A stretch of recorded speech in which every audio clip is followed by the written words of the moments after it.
Instant Karma's Call of Duty webisode.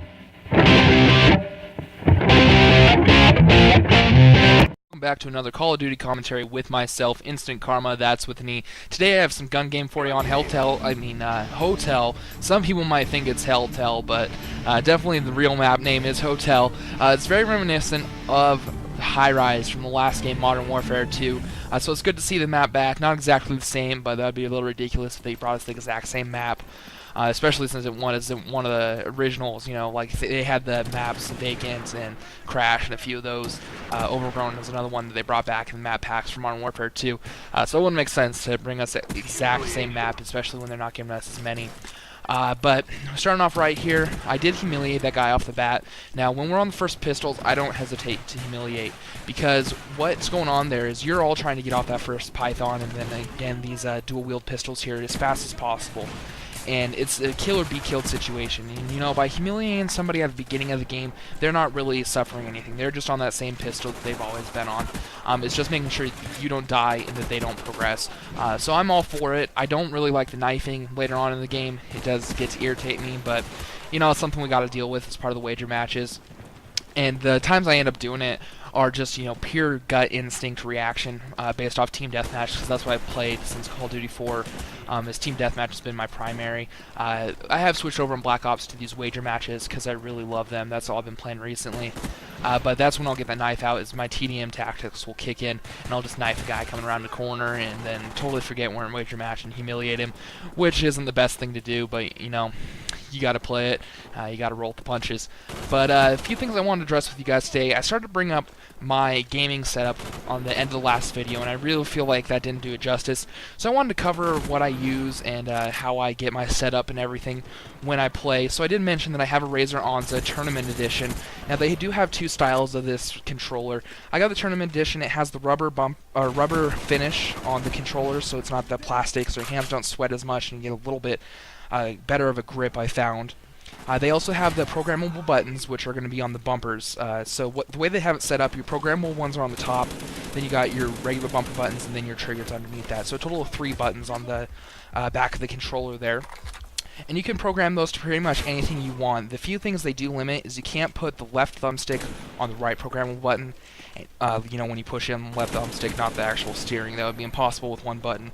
And they also don't let you switch bumper buttons. They don't let you program your right bumper to your left programmable button, and vice versa. That's one thing I would like to see happen, but I can understand if they got to stay within the guidelines of MLG. That might make it a little too overpowered if they let the controller go that direction. It also does hypersensitive buttons, so you don't have to push in as far. As soon as you're thinking about pressing the button's down. Another really cool thing they did add onto the Tournament Edition that's not on the standard edition of the Onza is the adjustable joystick sensitivity. So it basically makes it so you don't have to break in the controller. The joysticks can be as loose or as tight as you want them to be, so if you're doing racing and you want real tight joysticks so you can get precision turns, allows you to do that. Or if you want to do first-person shooters and get around better, you can completely loosen them up. I really like it because it's made me available to play on higher sensitivities than what I have been before, because the joysticks are still the same, and you know, the muscle memory stays about the same, but it's a little bit different in the game, so I can turn around faster if need be, but other than that, everything's going to stay about the same. So I have upped the sensitivity recently, and absolutely loving that. If you guys are playing on like a 2, the default, definitely up that. Just you got to do it staggered, 1 by 1, so 2, 3, 4. But once you start to get used to it, it really makes a world of a difference. When you have somebody shooting behind you, you can just snap to them and maybe tomahawk them in the face. And then you can do 360s as well if you want to try getting into trick shots. It's just a great thing. I absolutely do advocate for that.